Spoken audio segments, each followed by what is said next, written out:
In this video, you'll learn how to create and use rubrics in Desire2Learn. A rubric is a scoring and feedback tool that explicitly spells out the expectations for an assignment. A rubric divides what you are looking for from the student on the assignment into criteria and provides clear descriptions of what you expect for each criteria at varying levels of mastery. The rubric tool in Desire2Learn can be found in the Assessment menu, and select Rubrics. To create a rubric, click the New Rubric button. Give it a name. In order to connect the rubric to an assignment, you need to set the status to Published. The description is optional. There are two types of rubrics: analytic and holistic. Holistic rubrics do not use points. The most common type of rubric is analytic, so that is the one this demonstration will be covering. Next, set the number of levels you want to score on. The levels are the column headers on the rubric table. Typically, these are things like excellent, average, poor, etc. Then set the number of criteria. These are the items you'll be scoring on the levels indicated above. There are three scoring methods on an analytic rubric. Text only is simply providing the students with text feedback and no points. Points gives all the criteria in a criteria group the same number of points per level. To give different criteria different points for the same level, you would need to place them in separate criteria groups, or you would need to select the custom points scoring method. Points is the most common use, so that's what the demonstration will show. If you ever need help remembering what the different scoring methods mean, you can click the What Are Scoring Methods link. Now that we have set the basic settings, scroll back to the top and select the Levels and Criteria tab. To quickly set all the levels and criteria names and the level point values, click the arrow to the right of the criteria heading and select Edit Criteria Group. You can now name all the levels and assign their point values.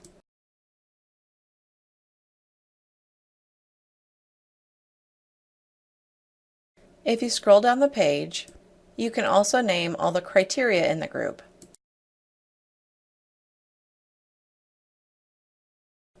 When you're done, click the Save button. You can either set the rest of the information by level or by criteria. Click the arrow to the right of either, and choose Edit Level or Edit Criteria.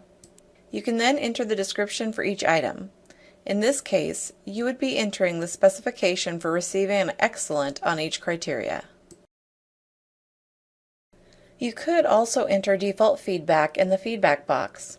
You will be given the opportunity to fill in feedback on a case-by-case basis, even if you leave this box blank. When you're done filling in the descriptions, click the Save button, and repeat that process for each level or criteria until the table is filled out completely. If you need to add more criteria, levels, or an entire criteria group, click the appropriate button. You can also reorder the criteria or reverse the level order. After you've built out the table, you need to set the overall score level points. Click the arrow to the right of the overall score and choose Edit Levels. Here you'll need to name the levels again and enter the starting point value for that level. So if the student has to receive at least a 90% to receive an overall excellent on the submission, calculate how many points would make 90% and enter that into the box. You can also enter a description and feedback for each level of the overall score if you'd like. Do this for each level.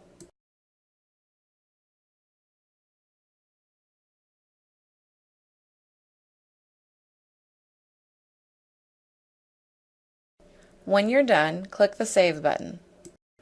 When you're all done, you should see a completed table that has all your points and descriptions entered as you would typically make available for the students when they're completing an assignment.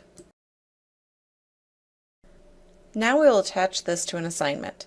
It is possible to attach rubrics in many places in Desire2Learn, but assignments are the most common place. Go to the Assignment Submission folder list, click the Assessment menu, and choose Assignments. Then edit the assignment by clicking the arrow to the right of its title, and choose Edit Submission Folder. Scroll down the page and click the Add Rubric button.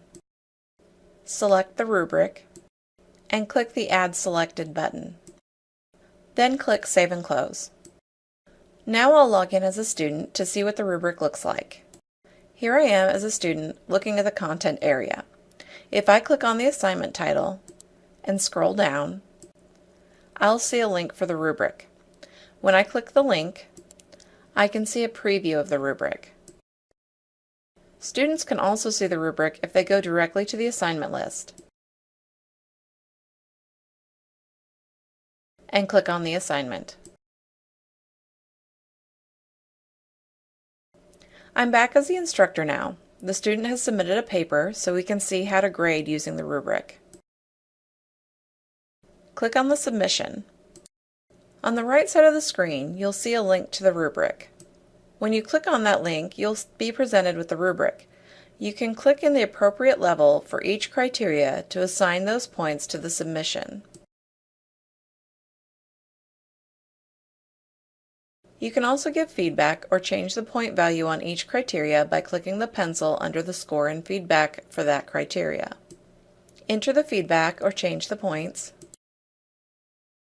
and click the Save button. The system will add up the scores from the criteria and select the appropriate overall score. If you're satisfied with the points and feedback, click the Save and Record button to transfer the rubric information to the score and feedback areas of the Dropbox scoring area.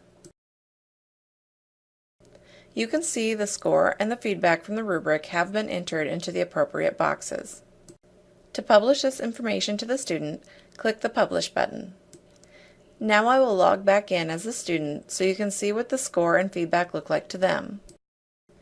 As a student, if I go look at my grades, I'll see the score and feedback I received on the paper.